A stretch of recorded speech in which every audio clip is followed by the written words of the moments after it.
Thin Slicing the S-Bend, Part 2. Review of the draw 180 turn and the drive 180 turn walking a figure 8. I've got two markers set out here, and I'm asking him to drive around that white marker at the far end, and then I'm going to do a little figure 8, and I've given him a click and a treat for the nice drive around, and then we're going to draw him around the black marker. Notice I've made the marker smaller, lower to the ground. Smokey tends to want to stand on the little black one, so he's come a long way to actually understand that we're doing a drive around. You can see by his tail he finds that harder. And then we're going to do a draw around the other one. So it's a nice little figure 8 exercise that you can do as part of your warm-up. And a drive around that one. It's getting a little bit smoother at it than when we first started this weeks ago. Then we want to change sides. Now changing sides is quite easy. You send the horse, you sort of stop and send the horse out in front of you. Ask him to move his hind end away and bring his front end around, and there you are on the other side of the horse. Do that again. Ask the horse to walk in front of you as you stand still. Keep facing the same way, drive his hind end away, ask his front end around, and there you are on the horse's other side. So now I'm drawing him around the small white one and driving him around the black one. Remember, you have to keep your energy up when you do the draw. This is a little game called I'm in, you're out. We've got 5 rails set out in a circle, and you can see he's not quite sure yet that he's supposed to stay outside them, but the idea is for the horse to walk around the outside of whatever barriers you've set up, and you stay on the inside. So at first you just walk around with the horse, and when he thinks he can come in, you have to remind him gently that he has to stay outside. Smokey loves to come in. It's very good for a horse that pushes his shoulder into you, but also it asks the horse to flex on a reasonably sized circle.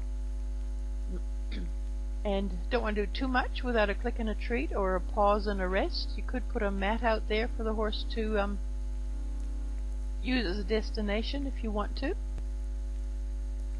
And you can ask him to swing his hind end away and then go the other way. So you want to make sure you do it in both directions and a little bit more on the side that the horse finds harder. And you can see Smokey is trying to bend around there, and he really would like to come in. So every now and then I have to remind him, no, the rule is you're out, I'm in. You can make the circle any size you like. Change direction again. None of this has to be done in a hurry. And a wee look at how this can progress with Boots. Boots has done a lot of this. We've got a circle, and we're doing it at liberty. And at this point, I don't have to walk around with her anymore. I can just stay in the center and pivot to keep the connection. So just simply asking her to halt every now and then. So it's a great way to work on transitions as well as horizontal flexion. It's a really nice warm-up exercise to do a few minutes of when you want to do more flexion type exercises. And we can ask for a jog. And you can see that she's flexing quite nicely on that circle. She's not wanting to escape, which obviously she could, being at liberty. She could run off and do something else. And a jog halt transition. It's a really fun way to work on your transitions. And I like to make the horse feel that staying on the outside of the circle will also get him his treats or his rests. I don't like the idea of a horse always coming in to finish the circle, because then they'll think that coming in is the only good place to be, where I like them to think that being out there is also a good place to be. And so by stopping them on the circle and going out there to give them a treat or a bit of a scratch, teaches them that the circle is just a fine place to be. and we're going to go into parallel rails coaching those right and left hand turns.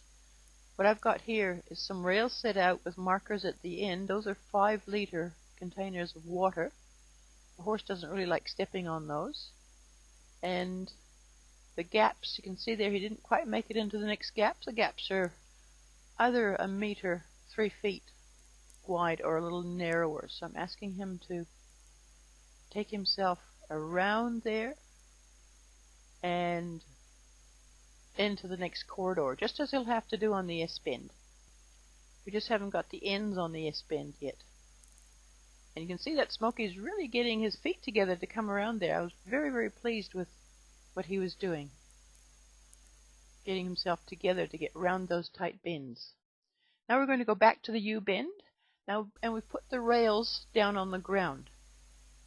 I've still left the thing to walk around at the other end, and that was quite nice.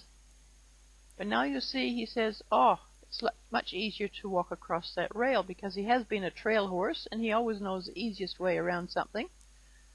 So I have to go in with him a little further and say, no, we don't really want you to walk over the rail, we still want to go right around.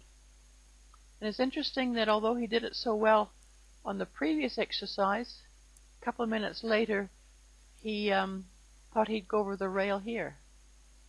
So never presume. When you've changed a parameter like here, you've got to go back and see where the horse is at and work forward from there. So I didn't want to make him feel wrong. I just wanted to say, no, that's not what we actually want. We want you to go right around there. And he's still having trouble with it. So just get him to walk on and back to me. So a little bit of stuff to work on. That time he got it a little bit better, without quite so much questioning.